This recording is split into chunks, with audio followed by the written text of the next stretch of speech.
but he later fed 4,000 people with a few fish, or more fish than 2 fish, and 7 loaves of bread. Obviously, Zeitgeist does not quote this event because it does not fit their paradigm.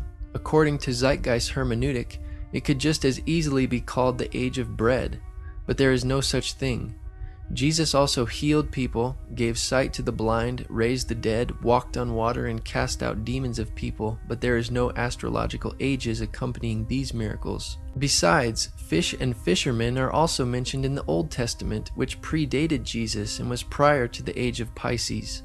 New Testament stories also refer to a rooster, doves, donkeys, birds, camels, sheep, and goats, yet none of these animals would normally fall under the age of Pisces like fish. In Luke chapter 22 verse 10, Jesus tells his disciples to enter into the city where they will meet a man bearing a pitcher of water. Acharya S. and Zeitgeist claim this is a symbolic foreshadowing of the age of Aquarius, or the water bearer. How the text conveys foreshadowing one cannot say except for Acharya S. Acharya goes farther than Zeitgeist, claiming Jesus was baptized in Aquarius, the water bearer, hinting that Jesus will bring in the age of Aquarius. But the age of Aquarius begins around AD 2150, so how exactly was Jesus baptized in Aquarius? Acharya S. then claims that Jesus became the Good Shepherd and the Lamb in Aries the Ram.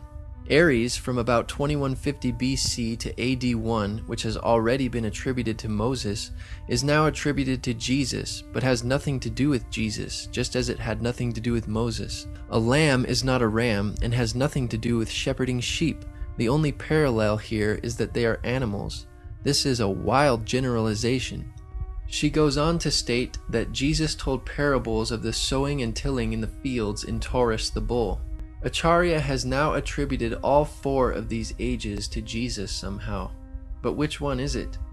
To these critics, any mention of bulls is automatically accredited to the age of Taurus, any mention of animals to the age of Aries, any reference to fish to the age of Pisces, and any reference of water to the age of Aquarius. You would think that there would be much less broad and cryptic references if this were the reality and the intention of the writers of the Bible. Jesus told parables and several agricultural metaphors, including fig trees, wheat and tares, sheep and goats, seeds, and many others. But there is no supposed symbolic age for these parables. Obviously, Bible stories will abound with fish, because fish were the most common source of protein near the Sea of Galilee. Now, we have all heard about the end times and the end of the world. The cartoonish depictions in the book of Revelation aside, the main source of this idea comes from Matthew 28:20, where Jesus says, "I will be with you even to the end of the world." However, in the King James Version, world is a mistranslation, among many mistranslations. The actual word being used is eon, which means age. I will be with you even to the end of the age, which is true, as Jesus' solar Piscean personification will end when the sun enters the age of Aquarius. The entire concept of end times and the end of the world is a misinterpreted astrological allegory. Let's tell that to the approximately 100 million people in America who believe the end of the world is coming. Peter Joseph alleges that the main source for the Christian idea of the end of the world comes from Matthew 28:20, but this passage has nothing to do with Christian views of the end of the world. Rather, a complete thematic treatment of the passages concerning the end of the world make up most Christian views, which, for the most part, agree that Jesus will return as a thief in the night in flaming fire, taking vengeance on those that don't know God, and the earth will be burned up. Indeed, the word world in the King James Bible is translated to aeon in the Greek, or age. This word means forever, an unbroken age, perpetuity of time or eternity. Jesus was not referring to any astrological age like Aquarius or Pisces.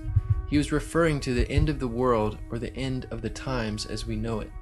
The Greek word aeon was used again by Jesus in reference to the end of the world when he said, "The harvest is the end of the world," or aeon, and the reapers are the angels. In Luke chapter 1 verse 70, Jesus refers to God's holy prophets which have been since the world, or aeon, began.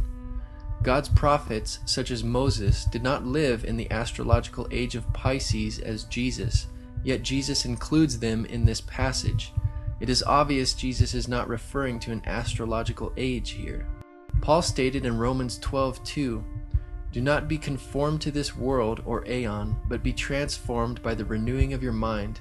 Again, he is referring to time since the world began until it ends. The Bible also says, "The world or aeon passes away, and the lust thereof, but he that does the will of God abides forever." The amount of time it takes for the procession to go through all 12 signs is roughly 25,765 years. This is also called the Great Year, and ancient societies were very aware of this. The narrator, Peter Joseph, makes sure to say that ancient societies were very aware of this, because Zeitgeist's whole premise and theory is dependent upon the ancients acknowledging the astronomical concept to which they refer. However, modern astrological beliefs are not identical to the ancient astrological beliefs, and Zeitgeist's argument regarding the various astrological ages is irrelevant. Historian of science and winner of the Genius Award from the MacArthur Foundation, Dr. Noel Swerdlow's response to Acharya's claims in Zeitgeist are as follows. In antiquity, constellations were just groups of stars, and there were no borders separating the regions of one from the region of another. The modern ideas about the age of Pisces or the age of Aquarius are based upon the location of the vernal equinox in the regions of the stars of those constellations. But the regions, the borders between those constellations, are a completely modern convention of the International Astronomical Union for the purpose of mapping, and never had any astrological significance. I hope this is helpful, although in truth, what this woman is claiming is so wacky that it is hardly worth answering. So when this woman says that the Christian fish was a symbol of the coming age of Pisces, she is saying something that no one would have thought of in antiquity. Because in which constellation of the fixed stars the vernal equinox was located was of no significance, and is entirely an idea of modern, I believe 20th century astrology. The borders of constellations between, say, Aries, Pisces, and Aquarius are modern conventions of the International Astronomical Union, and there is nothing ancient about them. The Bible is nothing more than an astrotheological literary hybrid, just like nearly all religious myths before it. Most people with a basic knowledge of the Bible would immediately see the fallacies and contradictions in these arguments. For example, the Bible and Jesus are clearly not hidden allegorical prescriptions for sun and star worship, because in Genesis chapter 1, God created the sun, moon, and stars. A further distinction is in Deuteronomy chapter 4, where God specifically forbids the Israelites to worship the sun and stars as the Egyptians did. Through the prophet Isaiah, God mockingly asked if the stargazers could actually protect those who follow them from the real power and maker of the universe. In the book of the prophet Ezekiel, God showed to Ezekiel in a vision 25 men of Judah in the inner court of the temple worshiping the sun rather than God. God considered this an abomination. Additionally, in 2 Kings chapter 23 verse 5, the priests who burned incense to the sun, to the moon, and to the planets were called idolatrous priests. Not one of these scriptures are referenced in Zeitgeist because it would destroy their argument, distinguishing clearly between the celestial bodies and the creator of them. The origin of Christianity arose out of Judaism, which denounced these practices all throughout the Old Testament. In the Old Testament, there is the story of Joseph. Joseph was a prototype for Jesus. Joseph was born of a miracle birth. Jesus was born of a miracle birth. Joseph was of 12 brothers. Jesus had 12 disciples. Joseph was sold for 20 pieces of silver. Jesus was sold for 30 pieces of silver. Brother Judah suggests the sale of Joseph. Disciple Judas suggests the sale of Jesus. Joseph began his work at the age of 30. Jesus began his work at the age of 30. The parallels go on and on. Here, Zeitgeist's case is very misleading. Though God opened Rachel's womb, it's difficult to consider the birth of Joseph a miracle birth like that of Jesus, who was divine and born of a virgin. Indeed, Jesus had 12 disciples, but Joseph only had 11 brothers. There is no parallel. Though Judas suggested the sale of Joseph, it was Midianite merchantmen that sold Joseph to the Ishmaelites as a slave.